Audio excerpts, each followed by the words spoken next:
So for all of you people over here, I want to personally thank you for coming. Right? You guys, we all get invited to a lot of weddings, and sometimes it's a chore to go. I know Kevin and Abby truly appreciate you coming, and I know also that Sue, Craig, Wendy, and myself truly appreciate you coming. So thank you very much.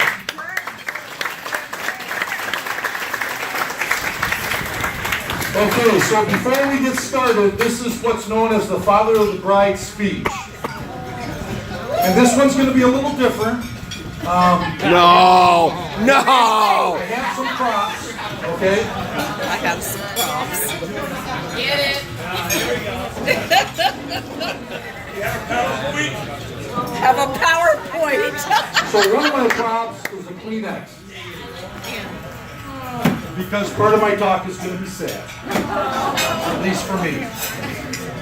All right. One of my props is your meal ticket. Because of slave labor. Look at that. All right, I got a couple of public service announcements before we get started. Okay. Oh, by the way, I thought I should introduce myself. My name's Greg Weber. I'm the father of the bride, and I couldn't be prouder.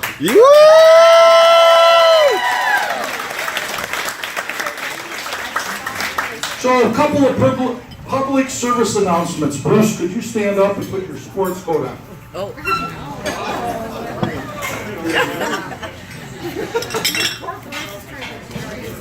Before I get to Bruce, has anybody else noticed my wife kissing my neighbor?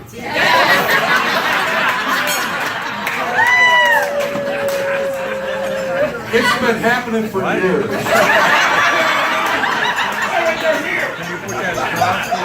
Okay, so Bruce, I want you to model your suit for everybody. Turn around, let everybody see. Come on up here to the front.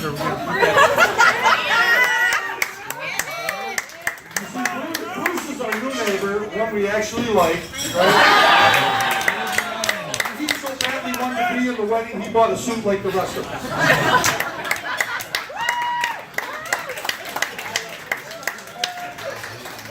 Okay, I also need to tell you, to finish my speech, I'm going to need help from a couple of people.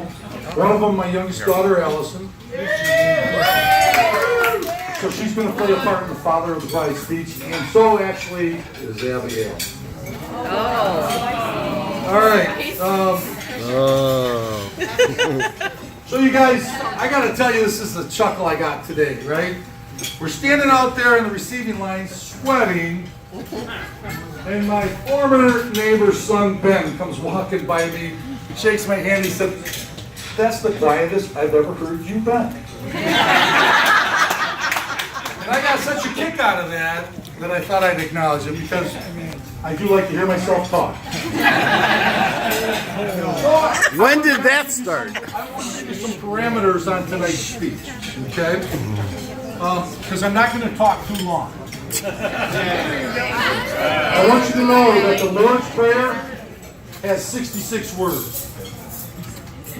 The Gettysburg Address has 286 words. The Declaration of Independence has 1,522 words. And a recent government report on the pricing of cabbages allegedly has 26,911 words.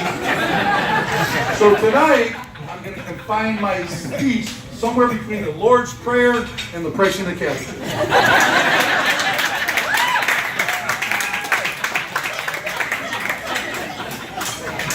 Okay, on a serious note. On a serious note. Hey, you guys, you know what's really impressive? Is there are people here from every stage of Kevin and Abby's life. People from when they were just a little bitty baby, all the way up through college and their adult years. And you know what? It is so wonderful to have you all with us tonight to celebrate the party of the beginning of the Johnson life together. So let's give them a hand.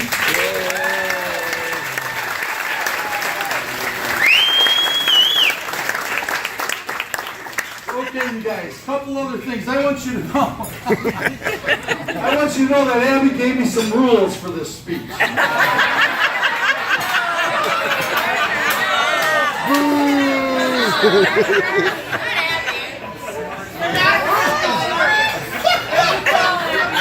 And I know it might scare you because I got a lot of pieces of paper up here. I'm really not going to talk that long, but these are the directions we've had to follow for the last year.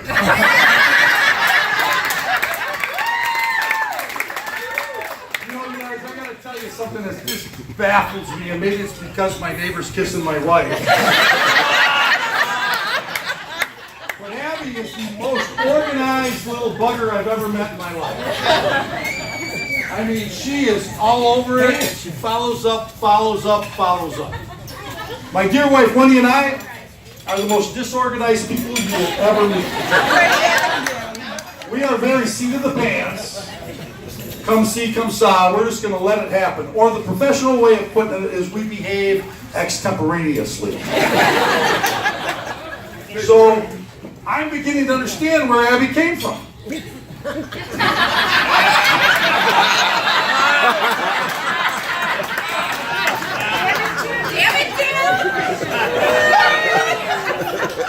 Okay.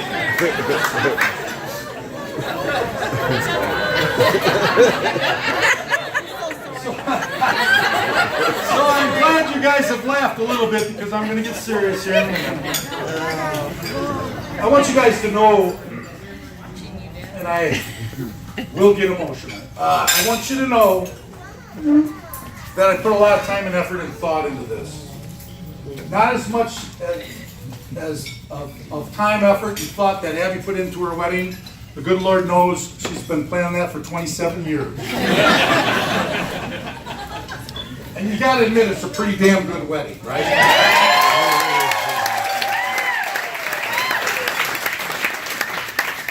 But I actually labored over this, right?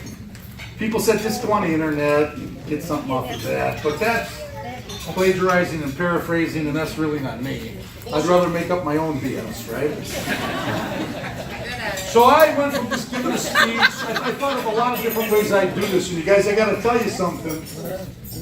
I've decided to write Abby a letter, and I'll tell you why. I decided to write Abby a letter because as a child, thank you, Mother, we were required to write letters. This is obviously in the pre-technology era, but all of us kids, there's 4 kids in my family, we had to write letters. It wasn't a choice. We wrote to our grandma, our grandpa, aunts and uncles. It was a cheap way to communicate with them. But my mother always said to me, it makes them feel good to receive mail. Right? And you know what? Right? Okay. And you know what? She's right. I went from having to do it to wanting to do it. And to this day, I still write letters. I write. I do. I write letters to my mom, to my Aunt Janet, and they're getting a little older, so sometimes I send them a postcard just to test them, see if they're paying attention. But you guys, I got to tell you something that really hit home with me. A couple years ago, I wrote my Uncle Win and Aunt Carol a letter. And he's the most important man in my life. And there's this song by Alan Jackson that's called When Daddy Let Me Drive. And kind of a cool song. And it reminded me, the song did, of my Uncle Win teaching me how to drive. I got taught how to drive in a 1-ton Chevy pickup, 5-speed, no power steering, right? But I got taught when I was 10. So by the time I got to driver's training, I was way the hell ahead of everybody. Anyhow, I wrote him a letter and I included the lyrics to that song. And I told him, hey, this reminds me of you. And it's probably 5 years ago I wrote that letter. 2 years ago, he said, hey, Gregory. And I only get called Gregory usually when I'm in trouble, right? He said, I want to tell you something.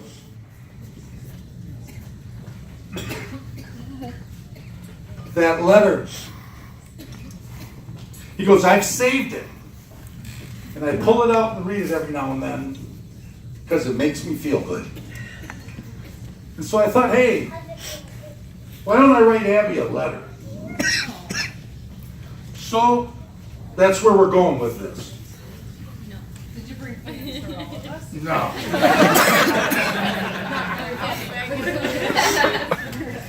So I apologize for having to read this, but I certainly couldn't remember this. This is 114 pages long.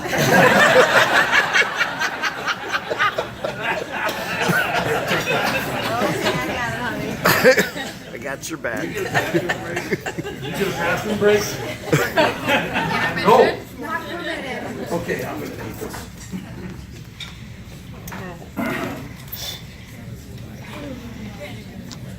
And I apologize in advance.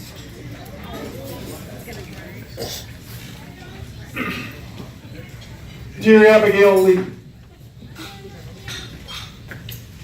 well, here we are, June 16th, 2018.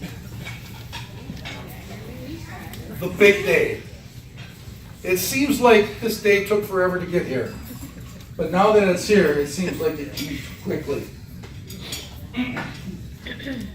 There are a whole host of different feelings that one goes through on this day, especially for the father of the bride.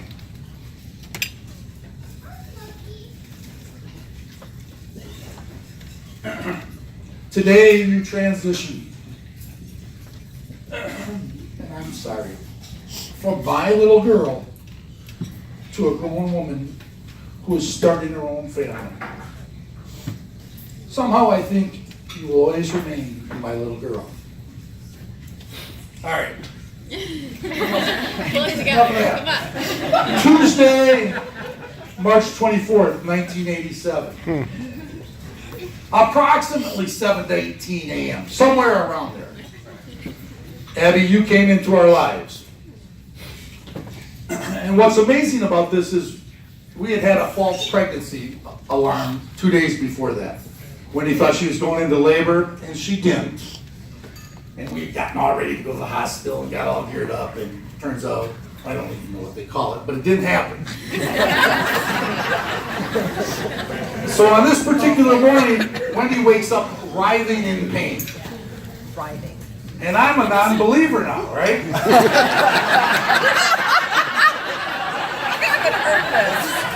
This is a true story. So, she says, we gotta go. And I mean, she's on the floor writhing in pain. I say, yeah. And I make myself a cup of coffee. And I've been paying for that ever since. So I make my coffee, drink my coffee, I truck her on down to the hospital. They come out and get her in a wheelchair. They check her and they said, holy cow, she's ready to go. In fact, you're lucky you made it here, right? So quickest labor I've ever seen, right? We go in the room and out comes Abby and boom, and there she was. And I mean, you guys, to me, she was a miracle. I had so looked forward to fatherhood, right? I grew up without a father, and not poor me. I was lucky, raised by a strong mother. But I wanted to be a dad so bad that when I saw her, she really was a miracle to me. So that's what I call her, my little miracle. And I've been calling her that ever since. And I gotta tell you, to me she really was a miracle, although she tries my patience consistently. And she did that right from the beginning. Abby, She is her mother's daughter. learned really quickly that if she screamed, we'd jump. And Wendy and I, we weren't really bright.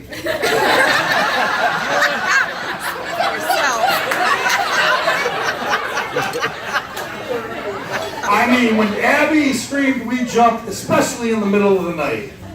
Instead of being smart enough just to let her cry herself back to sleep, no, we would get up and go hold her. And boy, did she seize on that. So instead of just saying, hey, don't get up, we decided to fake each other out and act like we were sleeping and let the other one get up and actually kind of get in battles about it. And finally one day we talked to each other and said, hey, let's come up with a plan. And when he goes, well, I got a plan for you. I'm home all day with her because when he was staying home. Has anybody ever heard that before? She goes, you leave at 6 in the morning, you get home at 7 at night, and I'm with her. With no break, so why don't you do something? What was I going to say? As luck would have it, I've always been an early riser. So Abby would start crying just a little bit before I would get up in the morning. So we decided that I would pull most of the middle of the night shifts, right? That's how we stayed married for 35 years, okay? And so I get up in the middle of the night with Abby, and we had a rocking chair in there, one of my favorite rocking chairs that I've had forever. And I would pick her up and hold her and rock her and talk to her. And those of you that know me know I like to talk. There's only one thing I like better than talking, and that's listening to myself talk. Right? Hey, who's drinking red wine? Who's got a glass of red wine? Let me see this for a minute. Thank you. I was told not to drink. He did not do that. Okay. Sorry. He did not do that. Thank you, by the way. All right. So now I got to read a little bit because I want to make sure I get this right. All right. Well, maybe not all right.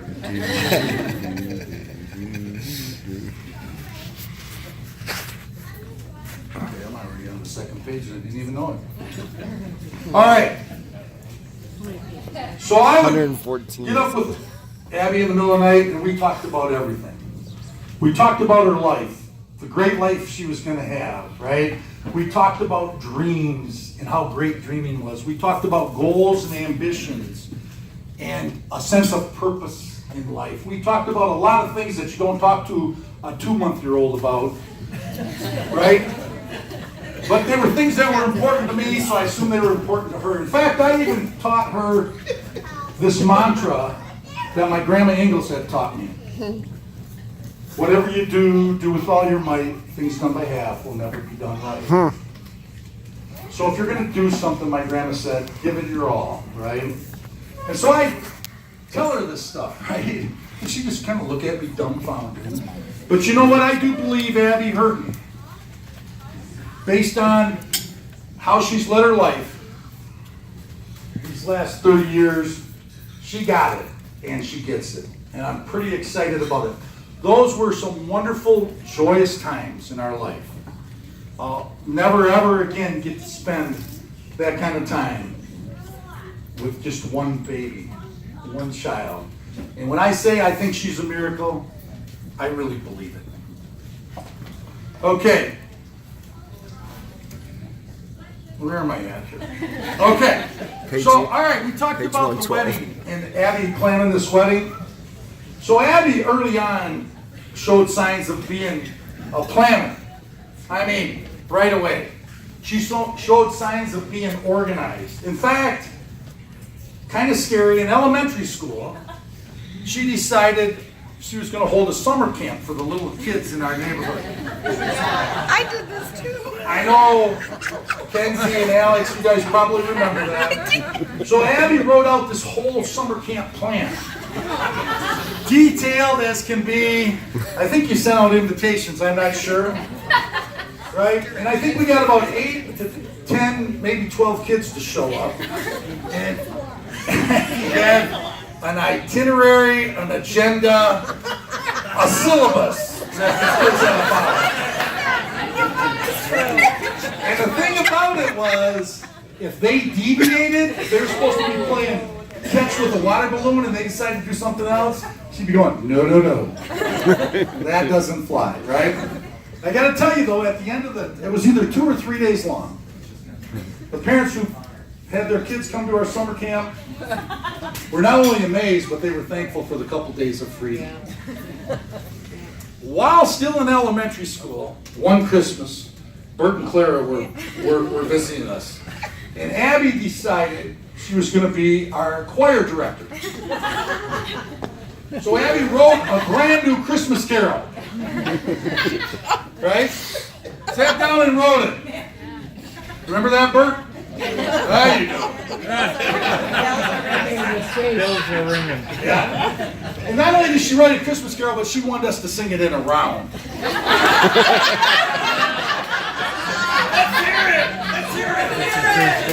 Okay, so I gotta tell you, it didn't go really smoothly. And Abby was having none of that.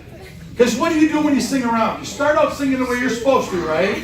Then the next person joins in, then the next person joins in. Instead of sticking with where you're at, everybody starts singing the same thing together. She throws paper down. Throw her hands up and say, stop. And 2 hours later, Bert's going, hey, I need to go to bed. We never did get that one finished. All right. Well, I have to interrupt you, Greg. Page 112. Well, she had notices on the patio door, so practice.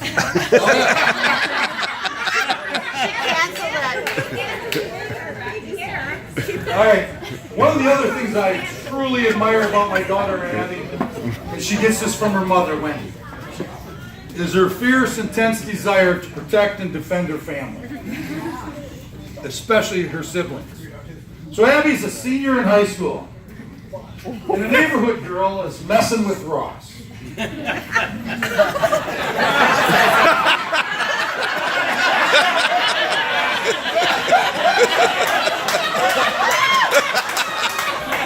Poor Ross. So, if you know Ross, Ross is pretty laid back. In fact, if Ross was any more laid back, he'd be laid out, right? Ross wasn't bothered in the least by this girl messing with him, but oh, Abby was. So I gotta read this, right? So she marched her 5-foot frame of whoop ass over to this girl's house with 6'7" Ross in tow, telling her to calm down.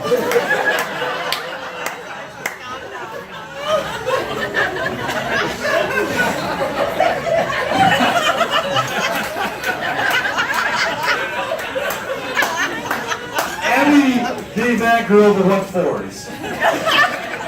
And Ross never had a problem again with sex. Then there's one other story. Cute little Allison.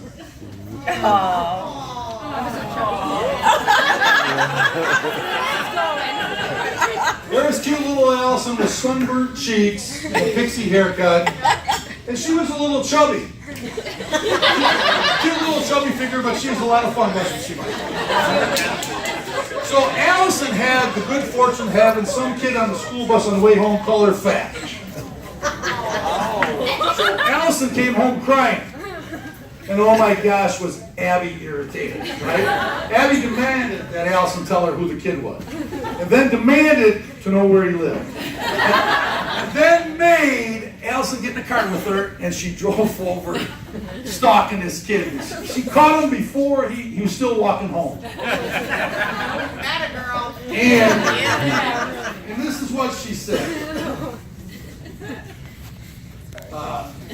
Abby rolled down her window and drove slowly next to the boy. And a firm tone said, "Do you know who I am?"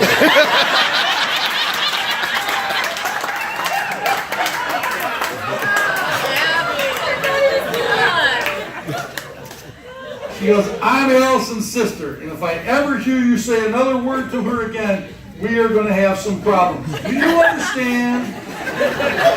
Don't even look in her direction. Got it?" The little boy, now very scared.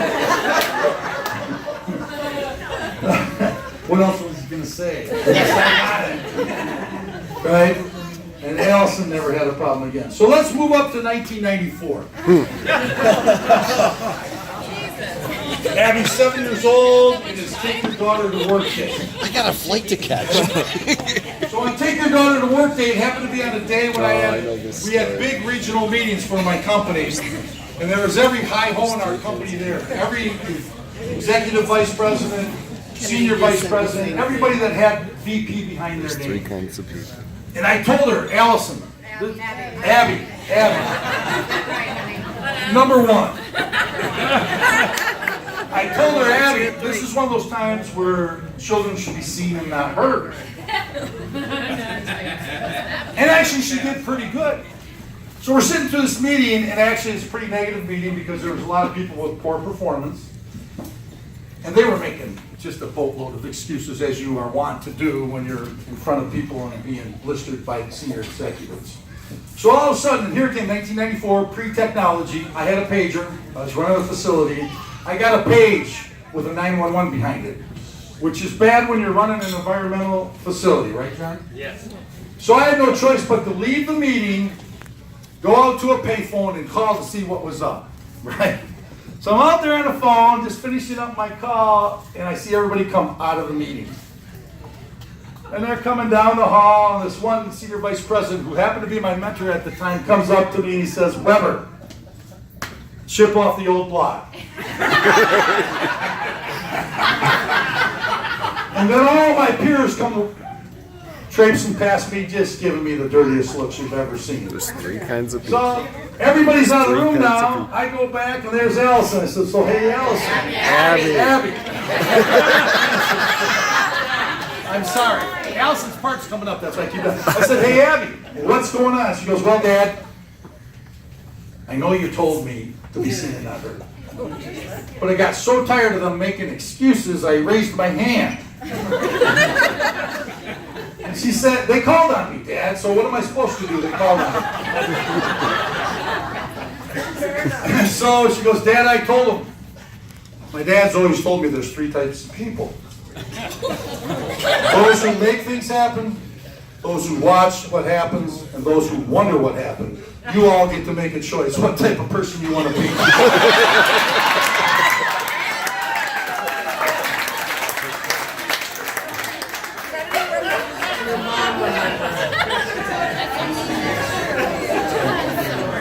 Good luck, Kevin. I know. Kevin, All good right, luck. on a serious note, one of the things I'm most proud of Abby about is she went up to Northern. And you know what?